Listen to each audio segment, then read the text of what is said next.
Thank you, Roman. Thank you for being here. When I came to the New Yorker as art editor 26 years ago, my mission was to revitalize what had by then become a state magazine. The new editor, Tina Brown, was asking me to find provocative images to make sure that the magazine would again become the talk of the town. So I looked at the beginning, the first cover in 1925 by Ray Irvin, of a dandy looking at the butterflies through his monocle. And I realized that it actually was tongue-in-cheek. The artist was marking the dandy for the benefit of the flappers of the age. And along the lines, along the decades, as the New Yorker had become more well-known for its in-depth reporting, it had taken on the haughty attitude of being the dandy rather than marking it. These were the covers, for example, in the 70s and 80s by Gretchen Dow Simpson, somewhat predictable. My own background in the 80s, I had trained as an architect, but then when I came to New York, I met a cartoonist, very unknown underground cartoonist, Art Spiegelman, and I fell in love with him and with his passion for his chosen medium for comics. So 40 years ago, the battles that I took on was to advocate for comics as a legitimate medium, not just childish entertainment, and my way to go about this was to own the means of production, so I bought a printing press and was printing my own little booklets. And eventually, I put together a magazine, raw magazine, large size, comics and graphics, and the idea was to show all the different ways that one could approach a medium, and it could be a legitimate medium for art and literature. So back to the New Yorker, to find a new direction for the images, I went to the libraries and I looked at the early years, the 30s and the 40s, when there were storytelling magazines, storytelling images, because the New Yorker was born in the heyday of magazine covers, and it kept on the tradition of the cover being a captionless cartoon, an image signed by an artist without caption or cover lines. And the theme was not necessarily connected to what was in each issue. This image from the Great Depression, for example, captures the zeitgeist, the passing parades, the foibles of the time. They give you a sense not just of how people dressed or what the cars looked like, but what it felt like to be in this moment. It's a unique insight into the past. So I'd found the direction, the path, and I set out to reach to a whole range of artists and cartoonists and children's book artists, narrative artists, and I asked them for sketches. I asked them to tell the story of our times, one cover at a time. So in this cover by Adrienne Tumina, for example, you feel privy to a moment when two people make eye contact. It's a short story. It implies a before and an after. And they've barely met, and they're about to be branched apart. The artist uses composition to tell you where to look at. For example, here, the only part of the image that is white are the two books. And also all the other people in the subway car are faceless. So you, the reader, your attention is centered on the eye contact you follow with the character's look. Magazines are meant to be seen and interpreted by those readers. So in this image by Anita Kunz on the left and the one on the right by Tomer Anuka, readers are looking at almost like spotting the difference, and it's almost as if like the image is a puzzle where the artist draws the dots and the reader completes a picture. It's a very interactive medium. Yes, these images use cartoons and symbolic language, They intend to deal with complex issue, but reduce them to the essence. So those cartoonists use stereotypes and cliches, but it's not just to repeat them, it's to actually subvert them.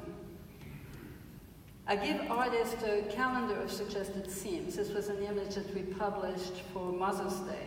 And this image got a passionate reaction. At the time it was letters, and we got like tons of letters from readers, and half of them were saying, how dare you say that women should work and not have babies? And the other half of the letters said, how dare you say that women should have children and not work? Well, actually, the New Yorker, we were not saying one or the other. And the artist literally sat as two characters side by side. He was illustrating a dilemma. He was not taking sides. And the reaction shows you how these images are actually Rorschach tests, that they can thrive on ambiguity in a way that an editorial or the written word, which is much more linear, has a hard time doing. When this cover came out, we got a letter from a woman that excoriated us. She said, oh, I had to hide my copy of The New Yorker because I have a teenage daughter. Meanwhile, my current boss, David Remnick, saw this and he said, oh, that's Esther, my wife and I, when we got married. So I don't have, fortunately, to answer letters, but if I did at the time, I would have said, lady, if this issue is so important for you because of your teenage daughter, you should pin that cover on your daughter's door and make sure to talk about it with her, not hide the image. Because I don't believe that this image are there to tell you what to think, but they are there to tell you to think. They can help spark a debate and the very useful starting point for a discussion. This is a cover that we run in 1994, at the time when there was first talk of gay marriage. 25 years ago, simply representing two men getting married was provocative. So I talked to the artist Jacques Leloustahl about how to play against the stereotypes of a groom in black and a bride in white. So one of the ways that Leloustahl did this was making the bride the taller of the two, and while this man dressed in white holds a bouquet with one hand, he rests a protective hand on his husband's shoulder. And of course, color in an image has meaning, and here this is a perfect use of shocking pink. 20 years later, this is a cover that we published when the Supreme Court legalized gay marriage.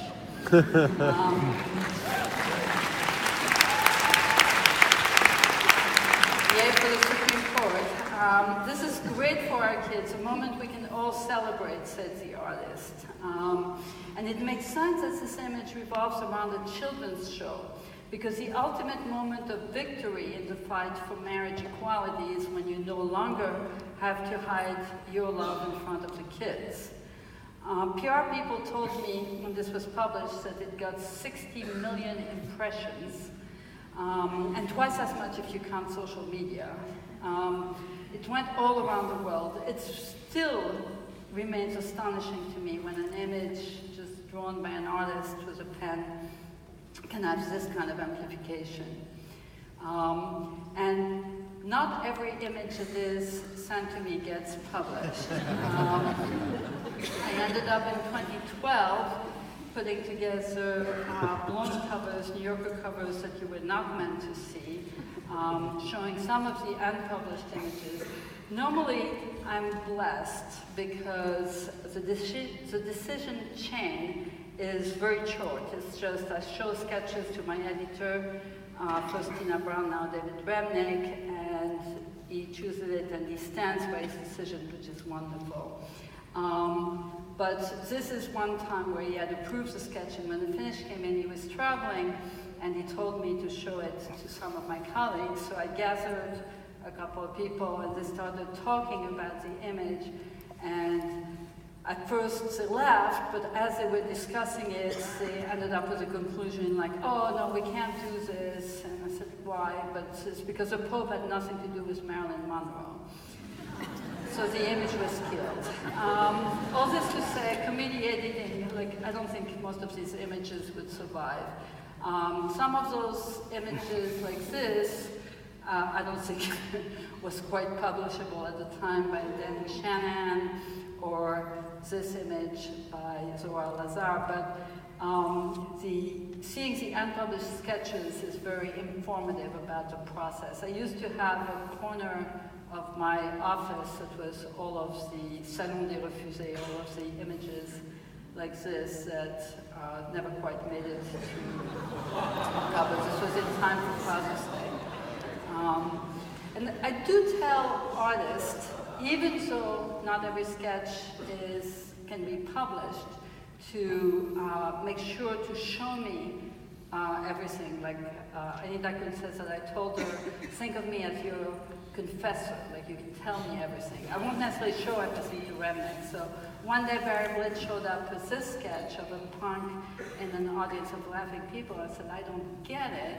And then he explained that what he had in mind was actually Hitler in an audience of laughing people, because this was around the time of the revival of Springtime for Hitler by Mel Brooks on Broadway. And he said, but of course you can't put Hitler on the cover of the New Yorker. But I showed it to Remnick, and we actually did publish which everybody laughed at. But speaking of what we can and can't publish on the cover, there was this image, the famous, or rather infamous fist bump, which we published in July of 2008, when Barack Hussein Obama had just been chosen as a candidate for the Democratic nomination. And in the first sketch for the image, Blit had portrayed Obama and his wife, Michelle, as Muslims. But since this was meant to be a picture of the calumnies, we course-corrected, and he changed Michelle into what she was being described as, a domestic terrorist, an Angela Davis type character. And in his original thought, Blit had put the Ann Coulters and Bill O'Reillys and Rush Limbaughs in the window looking on in a horror. But I asked him to remove them because I thought it narrowed the reach of the image. So the resulting image was broad enough. Everybody was furious at us. We got thousands